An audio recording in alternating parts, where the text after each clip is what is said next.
Doctors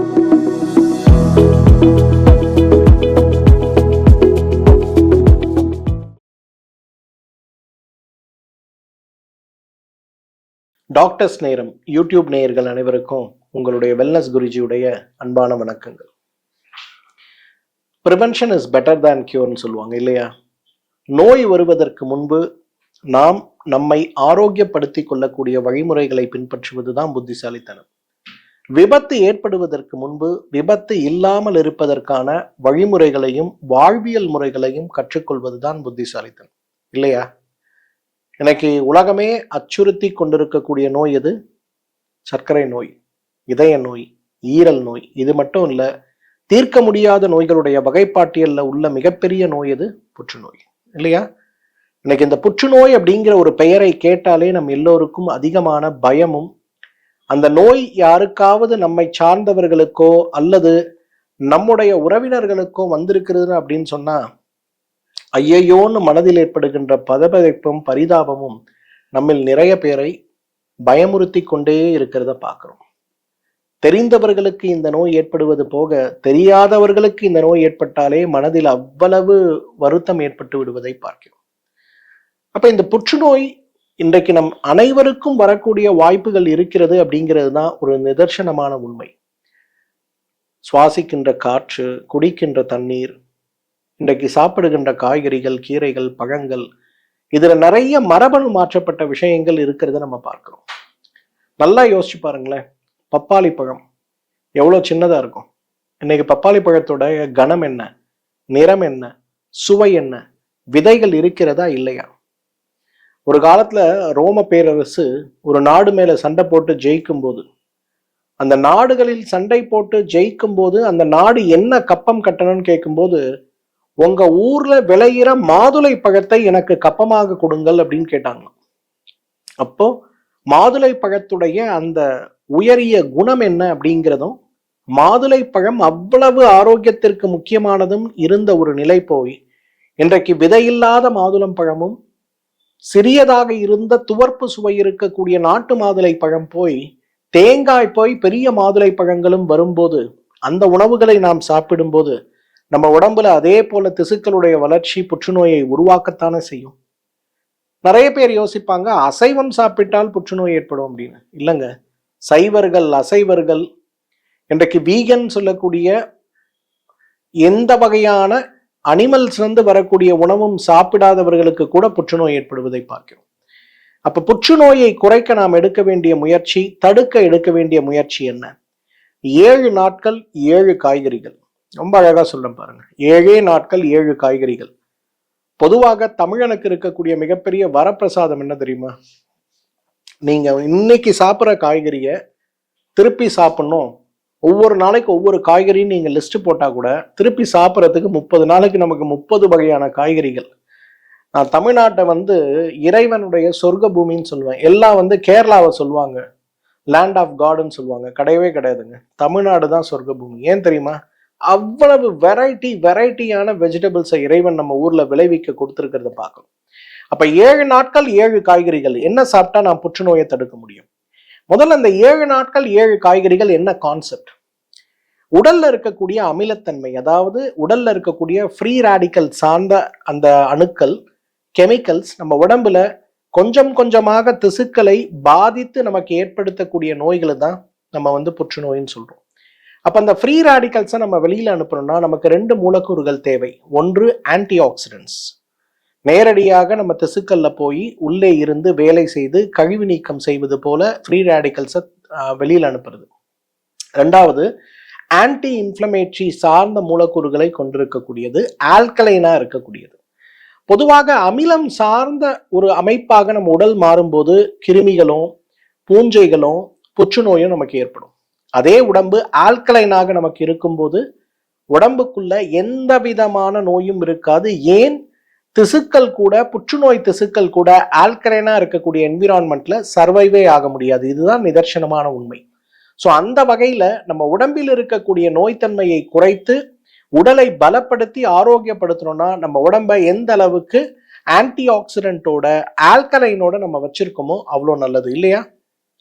anti accident மற்றும் ஆல்கலைனோட இருக்கணும்னா என்ன வகையான உணவுகளை சாப்பிடணுங்கிறது தான் இந்த 7 நாட்கள் 7 காய்கறிகள்னு சொல்லலாம். முதலாவது என்னோட ஃபேவரட்டுங்க, புடலங்காய். இந்த புடலங்காவை போல மிகப்பெரிய அளவுல உடல்ல இருக்கக்கூடிய கழிவுகளை நீக்கி, உடல்ல இருக்கக்கூடிய குறிப்பா ரத்தத்தில் இருக்கக்கூடிய கழிவுகளை நீக்கக்கூடிய மிகப்பெரிய ஒரு காய் இருக்கான்னா கேள்விக்குறிதாங்க. ஏன்னா இன்றைக்கு புடலங்காய் வேகமாக உடலில் இருந்து கழிவுகளை வெளியேற்றுவது மட்டுமல்ல, நீங்க புற்றுநோய்க்கான சிகிச்சைக்கான ஒரு கீமோதெரப்பியோ அல்லது ரேடியோ தெரப்பியோ அல்லது இம்யூனோ தெரப்பியோ எந்த தெரப்பியில நீங்க இருந்தாலும் கூட புடலங்காயை நீங்க உணவாக சேர்த்து சாப்பிடும்போது இந்த தெரப்பி கெமிக்கல்ஸ் உடல்ல ஏற்படுத்துகின்ற பக்க விளைவோடு உங்க உடம்பில் இருக்கக்கூடிய நோய் தன்மையும் படிப்படியாக குறைவதை பார்க்க முடியும். அவ்வளவு சிறப்பான காய் புடலங்காய். இது புற்றுநோயாளிகளுக்கு மட்டும் இல்லைங்க, புற்றுநோய் வரக்கூடாதுன்னு நினைக்கிறவங்க நம்ம நிச்சயமா புடலங்காயை வாரம் ஒரு முறையாவது உணவுல சேர்க்கணும். இரண்டாவது வெண்பூசணி. இந்த வெண்பூசணியோட சிறப்பு என்ன தெரியுமா? உடல்ல இருக்கக்கூடிய பித்தத்தை குறைக்கக்கூடிய சிறந்த உணவு. எங்கெல்லாம் உங்களுக்கு புற்றுநோய் இருக்கோ எல்லா இடத்துலயும் நீங்க பாத்தீங்கன்னா அந்த இடத்துல பித்த மிகுதியால் ஏற்படுகின்ற அகழ்ச்சி, அந்த அகழ்ச்சியினால் ஏற்படுகின்ற சிரமங்கள் பெரிதாக இருக்கிறத பார்க்க முடியும். அப்ப புற்றுநோய் சார்ந்த காரணிகளை நாம் முழுமையாக வெளியேற்றி உடலை ஆரோக்கியப்படுத்த வேண்டும் அப்படின்னு வரும்போது நமக்கு உதவி செய்யக்கூடிய, அகழ்ச்சியை நீக்கக்கூடிய, ஆன்டி இன்ஃப்ளமேட்டரியாக நமக்கு பலனளிக்கக்கூடிய சிறந்த உணவு எது தெரியுமா? நிச்சயமா ஒன்னே ஒண்ணுதான், வெண்பூசணி தான். நம் முன்னோர்கள் எவ்வளவு புத்திசாலிகள் பாருங்களேன்.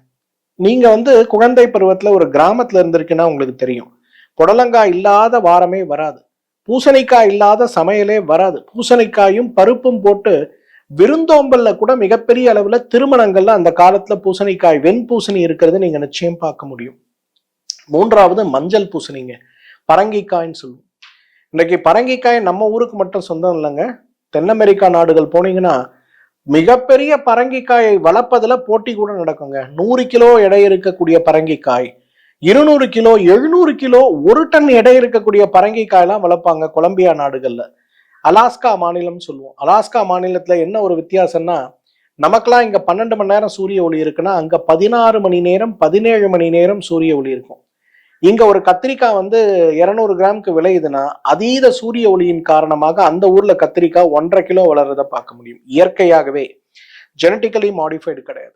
அப்ப அந்த ஊர்ல கூட இன்னைக்கு மஞ்சள் பூசணி இருக்கிறத நீங்க பார்க்க முடியும். அதே போல அந்த குழந்தைகளை பயமுறுத்தக்கூடிய பண்டிகைகள்லாம் வரும் இல்லையா, அந்த பண்டிகைகள்லாம் கூட பாத்தீங்கன்னா பூசணிக்காயை வெட்டி அதுக்குள்ள கண்ணு மூக்கெல்லாம் வரைஞ்சி உள்ள விளக்கு வைக்கக்கூடிய விழாக்கள் கூட இருக்கிறத பார்க்க முடியும். எதுக்கு சொல்றேன்னா, இந்த பூசணிக்காய் அப்படிங்கிறது நம்ம நாட்டுக்கு மட்டும் இல்லை, மஞ்சள் பூசணி உலகத்துக்கே முழுவதும் கிடைக்கக்கூடிய ஒரு காயாக இருக்கிறதுனால இன்றைக்கு புற்றுநோய், குறிப்பாக வயிறு சார்ந்த குடல் சார்ந்த புற்றுநோய்கள் வராமல் தடுக்கக்கூடிய நிறைய அமனங்கள் இந்த மஞ்சள் பூசணியில் இருக்கிறத நீங்க பார்க்கலாம்.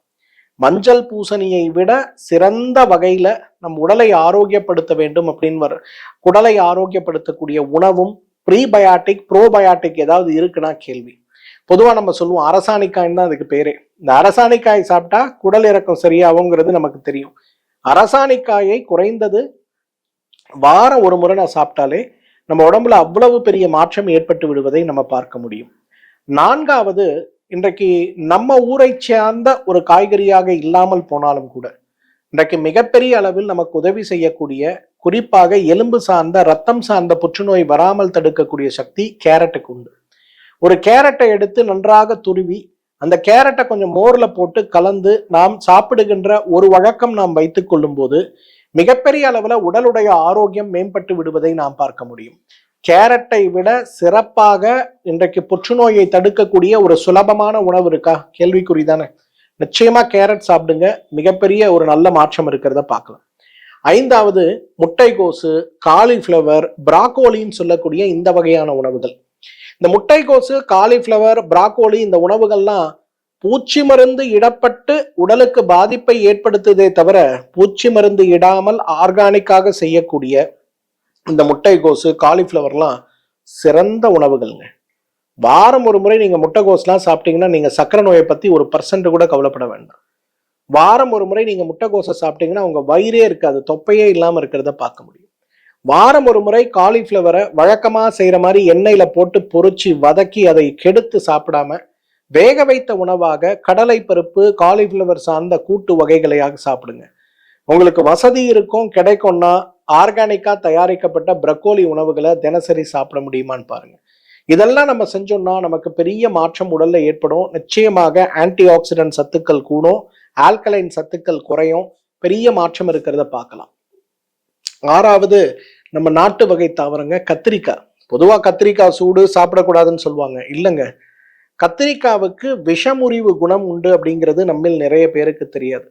ஹயக்ரீவ சுவாமி நம்ம எல்லாருக்கும் தெரியும் இல்லையா, வேதத்தை மீட்டு அசுரன் வேதத்தோடு ஓடி போன போது அந்த வேதத்தை மீட்டு மீண்டும் பிரம்மாவிடம் கொடுத்த மிகப்பெரிய கடவுள், ஞானத்துக்கான கடவுளாக ஹயக்ரீவரை சொல்லுவோம். வீட்டுல பிள்ளைங்கள்லாம் படிக்கலைன்னா கூட ஹயக்ரீவ சுவாமி மந்திரத்தை நம்ம சொல்லுவோம்.